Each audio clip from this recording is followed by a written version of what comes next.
اور آج لمحہ فکری ہے ہمارے لیے کہ آج تو ماں باپ کو کچھ اہمیت نہیں دی جا رہی، صرف دوستوں کو اہمیت دی جا رہی ہے۔ اگر تو ویسے کرنی سب سے بڑھ کر آج وہ پیر، وہ جو کہتا ہے کہ میں بہت بڑا پیر ہوں اور سارا دن اس کے مریدین اس کے پاس بیٹھے رہتے ہیں اور ماں باپ بیچارہ گھر میں تنہا بیٹھا رہتا ہے، میں سمجھ رہا ہوں وہ پیر نہیں ہے، وہ پیڑ ہے۔ اس کو پتہ ہی نہیں ہے کہ ماں باپ کی خدمت کا کیا حق ہے۔ وہ یہ ان کو مریدین کو سمجھایا ہی نہیں اس نے کہ ماں باپ کی خدمت کا کیا حق ہے۔ سب سے بڑھ کر رہبری اور رہنمائی کرنے والے میرے پیارے نبی صلی اللہ علیہ وسلم کی ذات گرامی ہے، ان سے بڑھ کر کوئی بھی نہیں ہے۔ یہ دیکھیں ویسے کرنی رضی اللہ تعالی عنہ کو آپ کی ماں نبی نہیں تھی، تو میرے نبی صلی اللہ علیہ وسلم اتنی محبت کہ یمن کی طرف ایسے گریبان ایسے نا سینہ مبارک ایسے کر کے تو آپ فرماتے ہیں مجھے رحمان کی خوشبو آ رہی ہے، مجھے رحمان کی خوشبو آ رہی ہے، یعنی کسی اللہ والے کی محبت کی خوشبو آ رہی ہے۔ تو صحابہ کرتے ہیں یا رسول اللہ صلی اللہ علیہ وسلم کون ہے جو آپ ادھر جو ہے وہ گریبان مبارک جو ہے وہ ایسے کر کے جو ہے فرماتے مجھے خوشبو آ رہی ہے؟ فرمایا وہاں پر میرا ایک سچا عاشق ہے جس کا نام اویس بن عامر رضی اللہ تعالیٰ عنہ ہے، وہ وہاں ہے۔ تو صحابہ کی یا رسول اللہ صلی اللہ علیہ وسلم پھر وہ آتے کیوں نہیں ہیں؟ فرمایا اس وجہ سے کہ ماں نبینی ہے، ماں کی دیکھ بھال کر رہے ہیں، اس وجہ سے میرے پاس آ نہیں سکتے۔ حالانکہ سب سے درجہ بڑھ کر کس کا ہے؟ صحابیت کا ہے۔ مگر ویسے کرنی رحمہ اللہ تعالیٰ آپ جو ہے وہ نبی کریم صلی اللہ علیہ وسلم کی زیارت مقدسہ کے لیے نہیں گئے، بلکہ ماں کی خدمت کے لیے جو ہے وہ ہمیشہ جو ہے وہ تیار رہتے تھے۔ تو میرے نبی صلی اللہ علیہ وسلم نے پھر بھیجا حضرت علی اور حضرت عمر رضی اللہ تعالیٰ عنہما کو کہ آپ جائیں اور میرے اویس سے میری امت کے لیے دعا کروا کے آئیں۔ یہ مقام ہے ماں کی خدمت کا۔ اور میں پھر میرے اویس سے جو ہے نا میری امت کے لیے دعا کروا کے آئیں۔ حالانکہ میرے نبی صلی اللہ علیہ وسلم آپ کریم آقا علیہ السلام لب مبارک کھلنے سے پہلے رب تعالیٰ کرم فرما دیتا تھا، مگر پھر بھی کہ ماں کی خدمت کا مقام اور وہ صلہ بتانا چاہا کہ جو ماں باپ کی خدمت کرتا ہے رب اس کو صلہ کیا دیتا ہے۔ تو جب حضرت عمر فاروق اور حضرت علی کرم اللہ وجہ الکریم حضرت اویس بن عامر سے ملے نا، تو آپ نے فرمایا ویسے ایسی کیا بات ہے جس کی وجہ سے مصطفیٰ صلی اللہ علیہ وسلم نے بھیجا ہے، تو ملاقات کے لیے کیوں نہیں جاتے؟ اچھا ملاقات کے لیے؟ فرمایا مجھے یہ بتائیں کہ میرے نبی کریم صلی اللہ علیہ وسلم کے ابرو کیسے ہیں، یہ ابرو کیسے ہیں؟ اب حضرت علی کرم اللہ وجہ الکریم دیکھنے لگ گئے، فرماتے ہیں اے ویس آپ ہی بتا دو پھر۔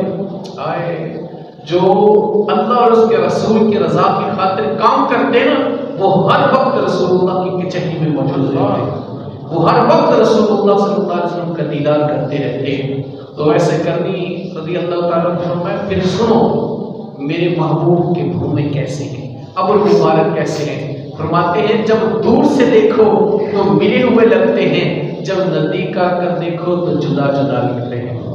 حضرت علی کرم اللہ وجہ الکریم حیران رہ گئے کہ آپ تو بھی کبھی گئے بھی نہیں ہیں، مگر یہ سب کچھ اتنی پیاری نشانی بتا دی ہے کہ جب دور سے دیکھو تو یہ ملے ہوئے لگتے ہیں، جب نزدیک جا کر دیکھو تو یہ جدا جدا لگتے ہیں۔ یعنی محبوب کریم صلی اللہ علیہ وسلم سے اتنی محبت تھی حضرت اویس کرنی رضی اللہ تعالیٰ عنہ کو۔ میرے بھائی یہ سب کچھ کیسے ملا؟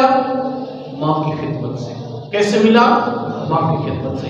نبی کریم صلی اللہ علیہ وسلم آپ نے ارشاد فرمایا جو بندہ اپنے ماں باپ کو محبت کی نگاہ سے دیکھتا ہے، محبت کی نگاہ سے، رب تعالیٰ ایک مقبول حج کا ثواب عطا فرماتا ہے۔ ایک مقبول حج۔ آج کون خوش قسمت کو اولاد ہے جو صبح صبح اٹھ کر جو ہے وہ اپنے ماں باپ کے چہرے کی زیارت کر کے آتے ہوں؟ کہتے نہیں ہم اپنے ماں باپ کے چہرے کی زیارت کر کے جائیں گے، ان سے دعا کروا کے جائیں گے کہ آپ ہمارے لیے دعا کر دیں۔ تو رب تعالیٰ کے پیارے محبوب صلی اللہ علیہ وسلم نے فرمایا ایک مقبول حج کا ثواب رب تعالیٰ عطا فرماتا ہے، یعنی قبول شدہ حج۔ ہو سکتا ہے ہم پیسے خرچ کر کے جائیں، وہاں حج قبول ہو یا نہ ہو، مگر ماں باپ کے چہرے کی زیارت کرنے سے رب تعالیٰ ایک مقبول حج کا ثواب عطا فرماتا ہے۔ ملتا ہے۔ اور حضرت موسیٰ کلیم اللہ سے ہم کلام ہوتے تھے نا، تو آپ نے پوچھا کہ یا اللہ میرا جنت میں ساتھی کون ہوگا؟ تو اللہ نے فرمایا موسیٰ فلانی جگہ پر ایک اصحاب ہے، وہ جنت میں تیرا ساتھی ہوگا، وہ جنت میں تیرا ساتھی ہوگا۔ حضرت موسیٰ علیہ السلام آپ اس اصحاب کی تلاش میں نکلے، آپ وہاں پہنچے، صبح کا وقت تھا، سارا دن وہاں دیکھتے رہے کہ کرتا کیا ہے، کہ اتنا اس کو مقام مل گیا ہے کہ جنت میں میرا ساتھی ہوگا۔ تو آپ نہ کھڑے ہو کر وہاں دیکھتے رہے، جب وہاں دیکھتے رہے نا تو وہ قصاب جو اچھا گوشت تھا نا اس کو علیحدہ کر کے رکھتا رہا۔ اور جب شام ہوئی تو حضرت موسیٰ کلیم اللہ جو ہے وہ آپ کے پاس گئے، قصاب کے کہنے لگے کہ میں مسافر ہوں اور رات گزارنا چاہتا ہوں، تو آپ مجھے رات رہنے کے لیے کوئی جگہ مہیا کر سکتے ہیں؟ اس قصاب نے کہا کہ کیوں نہیں، آپ میرے ساتھ چلیں، میرے گھر چلیں، رات رہنے کے لیے مسافر کے لیے حق ہے، میں آپ کو انشاءاللہ رات رہنے کے لیے جگہ دے دوں گا۔ حضرت موسیٰ کلیم اللہ آپ اس قصاب کے ساتھ ان کے گھر گئے۔ اب حضرت موسیٰ کلیم اللہ نے عجب معاملہ دیکھا، آپ نے دیکھا کہ وہ جو گوشت اچھا رکھ رہا تھا وہ اس نے جا کر رکھا، اور سب سے پہلے اس کی بوڑھی ماں تھی، اس کے پاس گیا، اس کو نہلایا، کپڑے پہنائے، پھر اس کو بٹھا دیا، اب وہ جو گوشت لے کر آیا تھا وہ پکایا، اپنی ماں کو کھلایا، اور جب ماں کو کھلایا ماں نے دعا دی، کہا یا اللہ ایسے دعا کے لیے ہاتھ اٹھا دیا، موسیٰ علیہ السلام آپ دیکھ رہے ہیں سارا معاملہ، ایسے دعا کے لیے ہاتھ اٹھا دیا، یا اللہ میرے بیٹے کو جنت میں حضرت موسیٰ کا ساتھ عطا فرما۔ حضرت موسیٰ علیہ السلام کی آنکھوں میں آنسو تھے، کہنے لگے ماں جی رب نے آپ کی دعا کو قبول فرما لیا ہے، اور جنت میں یہ آپ کا بیٹا میرا ساتھی ہوگا۔ رب نے آپ کی دعا کو قبول فرما لیا ہے اور جنت میں آپ کا بیٹا جو ہے وہ میرا ساتھی ہوگا۔ یہ کس کی وجہ سے صلہ ملا؟ ماں کی فکر سے، ماں کی فکر۔ خدا کی قسم ہے یہ عید آ رہی ہے اور لیلۃ القدر آ رہی ہے، جن کے ماں باپ نہیں ہیں خدا کی قسم ہے وہ راتوں کو روتے ہیں کہ آج اتنی پیاری رات آ رہی ہے، بس کمی ہے تو میرے ماں باپ کی کمی ہے تو میرے ماں باپ کی کمی، اگر نہیں ہے۔ نعرہ تکبیر، اللہ اکبر، نعرہ رسالت، یا رسول اللہ، نعرہ غوثیہ، یا غوثیہ۔ اگر کمی ہے تو میرے باپ کی ہے، اگر کمی ہے تو میری ماں کی ہے، باقی سب خوشیاں مل جاتی ہیں، ماں باپ نہیں ملتے، ماں باپ نہیں ملتے۔ خدا را ان کی قدر کرو، ان کی عزت کو پہچانو، ان کی عصمت کو پہچانو۔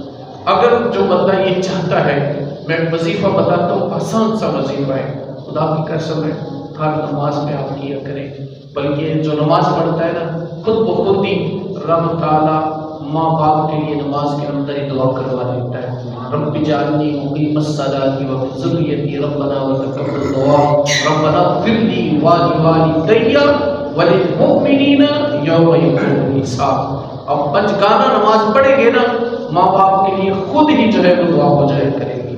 تو جو ماں باپ کے لیے دعا کرتا ہے نا، یہ سن لیجئے یہ بہت بہترین وظیفہ ہے۔ جو ماں باپ کے لیے دعا کرتا ہے نا رب اس کے رزق میں اور عمر میں برکت عطا فرمائے گا۔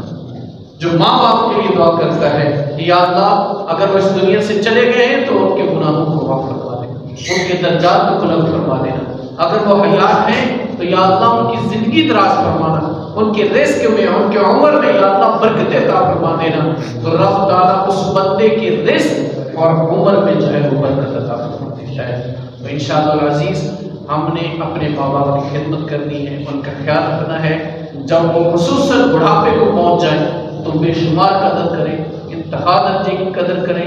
اللہ تعالیٰ مجھے ہم سب کو عمل کی توفیق عطا فرمائے۔